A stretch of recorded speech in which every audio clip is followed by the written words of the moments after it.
Good morning all of you. मैं ममता मलिक आप सबका स्वागत करती हूँ ममता मलिक कॉमर्स क्लासेज में। आज हम पढ़ेंगे ह्यूमन रिसोर्सेज मैनेजमेंट और पर्सनल मैनेजमेंट में क्या डिफरेंस होता है। तो देखो, पहले क्या होता था कि हम हर एक चीज़ को, जैसे कंपनीज एक्ट में भी 2013 में चेंज किया गया, ऐसे ही पहले एक पर्सनल मैनेजमेंट होता था जिसके अंदर थोड़े से क्या किया गया, मॉडिफिकेशन किया गया, थोड़ा सा और उसको सुधारा गया, कुछ रिलैक्सेशंस दी गई, थोड़ा सा और उसको डेवलप किया गया और वो कन्वर्ट कर दिया गया as a human resources management. तो इनके अंदर दोनों में क्या क्या डिफ्रेंशिएट हैं वो चीज़ें हम पढ़ेंगे। सबसे पहले है आपका एम्प्लॉयमेंट कॉन्ट्रैक्ट। जब एक एम्प्लॉयज़ के साथ में वो ऑर्गेनाइजेशन कोई कॉन्ट्रैक्ट करती है, एम्प्लॉयमेंट कॉन्ट्रैक्ट करती है, तो वो क्या क्या करती है। पर्सनल मैनेजमेंट में क्या होता था, वो कॉन्ट्रैक्ट के अंदर सारे डायमेंशंस को लिख देती थी, उसके अकॉर्डिंग ही फिर ऑर्गेनाइजेशन वर्क करती थी। लेकिन ह्यूमन रिसोर्सेज मैनेजमेंट में एचआरएम का एम जो है वो उस कॉन्ट्रैक्ट से बाहर जा कर के भी, बियॉन्ड द कॉन्ट्रैक्ट भी काम करती है। ऑर्गेनाइजेशंस एम्प्लॉयज़ के डेवलपमेंट पे वर्क करती है, उनको अच्छे से ट्रेनिंग प्रोवाइड करती है, उनको सेटिस्फैक्शन करती है। वो ज़रूरी नहीं है उस कॉन्ट्रैक्ट को ही फॉलो करे, उससे बियॉन्ड भी बहुत सारे अच्छे अच्छे वो काम करते हैं। अब बात आती है कि उसमें रूल्स क्या होते थे। तो पर्सनल मैनेजमेंट में सबसे ज़्यादा ही इम्पोर्टेंट, जैसे वो कॉन्ट्रैक्ट को ही, रिटर्न के कॉन्ट्रैक्ट को ही प्रेफरेंस दे रहे हैं, तो ऐसे ही वो जो इम्पोर्टेंस देती थी, क्लियर रूल्स जो होता था वो उनको ही इम्पोर्टेंस दी जाती थी। इनके अंदर उन रूल्स को इतनी ज़्यादा इम्पोर्टेंस नहीं दी जाती है, उससे एडवांस भी कुछ काम किया जाता है। उसके बाद है कि guide to management actions. Guide to management actions में क्या होगा कि आप प्रोसीजर्स को ही फॉलो करते थे। मोस्टली आपका लाइन मैनेजमेंट हो गया, तो उन सब चीज़ों को ही फॉलो करते थे। इसके अंदर बिजनेस को जैसी नीड है उसके अकॉर्डिंग हम काम कर लेते हैं। फिर उसके बाद है बिहेवियर रेफरेंस। बिहेवियर रेफरेंस में क्या होता है भाई, आपके कस्टम, प्रैक्टिस, रूल्स, नॉर्म्स, उनको ही सबको फॉलो किया जाता है कि जैसा वहाँ का इन्वायरमेंट्स है, कस्टम्स उसके अकॉर्डिंग करते थे, प्रैक्टिस वही चलती थी, नॉर्म्स मीन्स रूल को ही हम फॉलो करते थे। लेकिन according to human resources management, values को एक पर्सन से, आपके जो एम्प्लॉयज हैं उनकी जो वैल्यूज हैं, उनके जो मिशंस हैं, उनको हम ज़्यादा जो है ज़्यादा इम्पोर्टेंस देते हैं। उसके बाद है आपका भाई मैनेजरियल जो टास्क होता है वर्सेस जो लेबर के जो टास्क होते हैं, उनमें हम क्या करते हैं, इसमें एज ए मॉनिटरिंग काम किया जाता था, उनको ऊपर से as a monitoring check out किया जाता था। लेकिन यहाँ पे उनको थोड़ा सा रिलैक्सेशन फील करवाया जाता है और अच्छे से उनकी हेल्प की जाती है, थोड़ा सा नेचरिंग हो गया। उसके बाद है की रिलेशंस। की रिलेशंस इसमें लेबर्स को ही के साथ होता था, इसमें एज ए कस्टमर उनको प्रोवाइड किया जाता है, थोड़ा सा और रिलैक्सेशंस हो गया। इनिशिएटिव को एज ए पीस मील थोड़ा सा ही उनको प्रोवाइड किया जाता था। इंटीग्रेटेड इसमें थोड़ा सा फास्ट हो गया। जब कोई डिसीजंस लेते हैं तो इसमें डिसीजंस बहुत ही स्लो लिया जाता था, पर्सनल मैनेजमेंट में स्लो लिया जाता था। लेकिन यहाँ पे कोई डिसीजन हम ले रहे हैं तो वो फास्ट होगा, जिससे एक्शंस भी जल्दी फास्ट लिए जाएंगे। अगर डिसीजन हम फास्ट लेंगे तो ये थोड़ा सा स्पीडी हो गया in comparison of personal management. उसके बाद आता है कि मैनेजमेंट का क्या क्या रोल है। इसके अंदर मैनेजमेंट कोई इंपॉर्टेंस ट्रांजैक्शंस होती थी तो ही रोल प्ले करता था, लेकिन यहाँ पे हर एक पॉइंट्स पे आपका करता है, तो ये हो जाएगा कम्युनिकेशंस। अगर एम्प्लॉयर एम्प्लॉय के बीच में कम्युनिकेशंस हो रहा है तो इनडायरेक्ट वे से होता था, कोई एज ए मीडिएटर काम करता था, तो उसे कम्युनिकेशन थोड़ा सा स्लो भी होता था, तो इस वजह से इसमें इनडायरेक्ट था। यहाँ पे डायरेक्ट कर दिया गया, आप डायरेक्टली एम्प्लॉयर एम्प्लॉयज़ का कम्युनिकेशन हो सकता है, तो उससे हमारे मैसेज, गाइडलाइंस या फिर कोई एडवाइस देना चाहता है एम्प्लॉय तो वो डायरेक्टली मैनेजमेंट के पास में पहुँच जाएगी।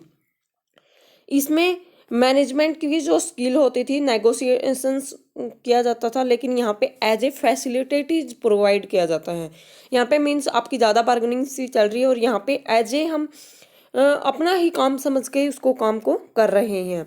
सिलेक्शंस ये सेपरेट होता था, इससे ये इसको इसके अंदर इंक्लूड कर लिया गया है, एचआरएम के अंदर इसको इंक्लूड कर लिया गया है। जब हम पहले किसी को जो पे करते थे तो उसकी जॉब को इवेल्युएट करते थे सबसे पहले कि उसकी जॉब की क्या वर्थ है, उन सब चीज़ों को उस जॉब के अकॉर्डिंग ही किसी भी पर्सन को पे किया जाता था, मीन्स सबको सेम ही पे किया जाता था। लेकिन ह्यूमन रिसोर्सेज मैनेजमेंट में उस वर्कर ने उस जॉब के ऊपर कितना काम किया, उस परफॉर्मेंस को एनालाइज करके उसको पे किया जाएगा। तो परफॉर्मेंस रिलेटेड इसमें क्या डिफ्रेंशिएट हो गया, देखो जॉब पे तो सब अगर हमारे पास 3 एम्प्लॉयज़ हैं तो तीनों को सेम ही पे किया जाएगा, लेकिन अकॉर्डिंग टू परफॉर्मेंस अगर उन तीनों ने अलग अलग परफॉर्मेंस दी है तो उनको अलग अलग हम पे करेंगे, तो परफॉर्मेंस के रिलेटेड हो जाएगा। कंडीशंस कैसी है, इसमें उनको सेपरेटली नेगोशिएट किया जाता था, इसमें हार्मोनाइजेशन कर दिया भाई, जैसे ह्यूमंस के अकॉर्डिंग कुछ एक कंडीशंस ऐसी हैं जो सबको ही प्रोवाइड की जाएंगी। लेबर मैनेजमेंट की कोलेक्टिव बार्गेनिंग होती थी, ये नहीं है कि जितनी भी लेबर है उसकी टोटल की ही एक बार बार्गेनिंग हो जाएगी, उनको सबको वही पे किया जाता था, जैसे जॉब इवैल्यूएशन में हो गया ऐसे ही उनकी बार्गेनिंग जो होती थी वो कोलेक्टिव हुई होती थी। लेकिन ह्यूमन रिसोर्सेज मैनेजमेंट में इंडिविजुअली भी हमने कॉन्ट्रैक्ट करने स्टार्ट कर दिए उनके साथ में, तो हो जाएगा जॉब कैटेगरीज एंड ग्रेड। पहले बहुत सारे होते थे, अब हम उनको ऐड कर दिया, मर्ज कर दिया, फ्यू में कन्वर्ट कर दिया है। जो जॉब डिजाइन किया जाता था वो डिवीजन ऑफ लेबर्स के अकॉर्डिंग किया जाता था। पहले हम जो भी वर्क करवाना चाहते थे तो सबको अलग अलग रख के ही करवाना चाहते थे ताकि वो आपस में कनेक्टेड ना हो।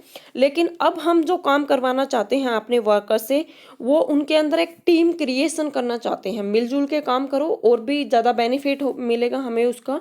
तो अब हम जो काम करवाना चाहते हैं अपनी ऑर्गेनाइजेशन के अंदर एज ए टीम वर्क करवाना चाहते हैं।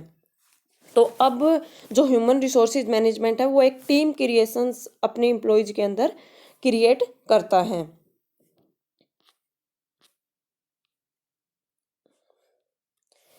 उसके बाद है आपका कि कॉन्फ्लिक्ट हैंडलिंग।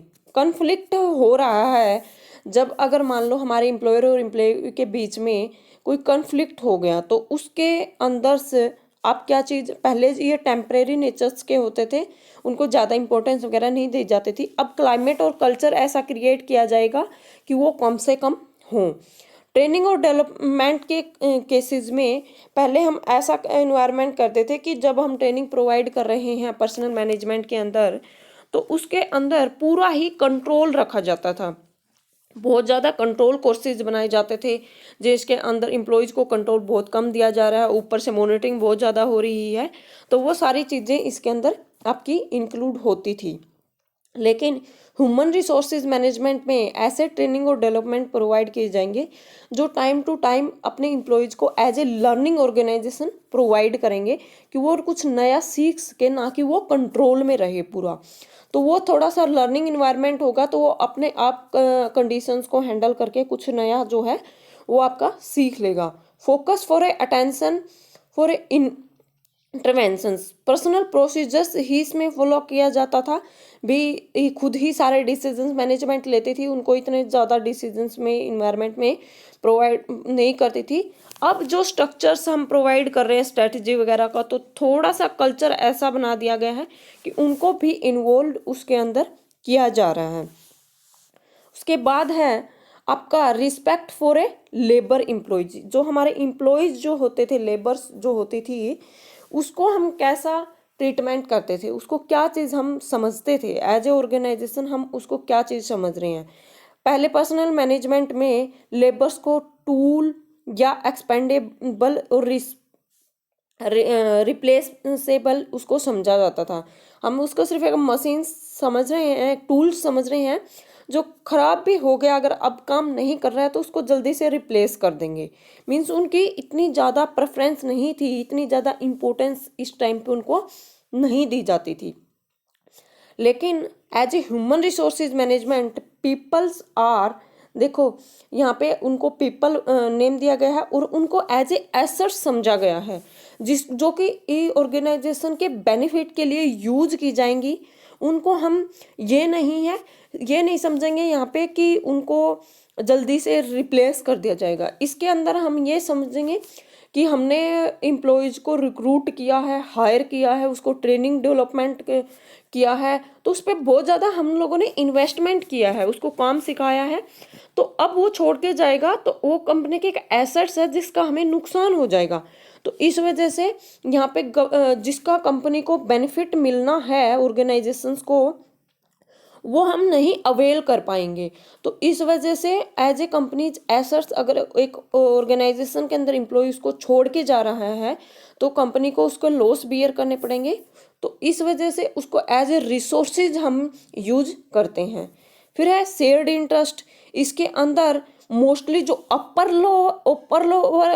लोग होते थे, मैनेजमेंट का अपर लेवल जो होता था, वही इंटरेस्ट जो क्रिएट करता था, वही ऑर्गेनाइजेशंस के अंदर डिसीजंस लेता था, लेकिन लोअर्स को इंक्लूड नहीं किया जाता था। इसके अंदर जो हो गया वो म्यूचुअलिटी आ गई, उनको भी इंक्लूड किया जाता है। सभी के इंटरेस्ट को इंक्लूड करके जो सबके लिए बेनिफिशियल है वो उसको डिसीजन लेते हैं। जैसे समटाइम्स क्या होता है, अगर लोअर लेवल पे कोई दिक्कत आ रही है तो अपर लेवल के लोग वहाँ तक नहीं पहुँच पाते, साथ में वो उस प्रॉब्लम्स को इतनी अच्छे से फाइंड आउट भी नहीं कर सकते हैं।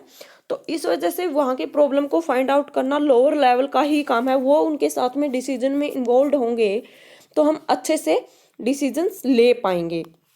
इवैल्यूएशंस करें, जैसे मैंने आपको फर्स्ट टाइम ही बताया था कि पहले पर्सनल मैनेजमेंट होता था, उसके बाद उसी को कुछ मॉडिफाइड करके कुछ लेटेस्ट डाल के एचआर में कन्वर्ट कर दिया गया है।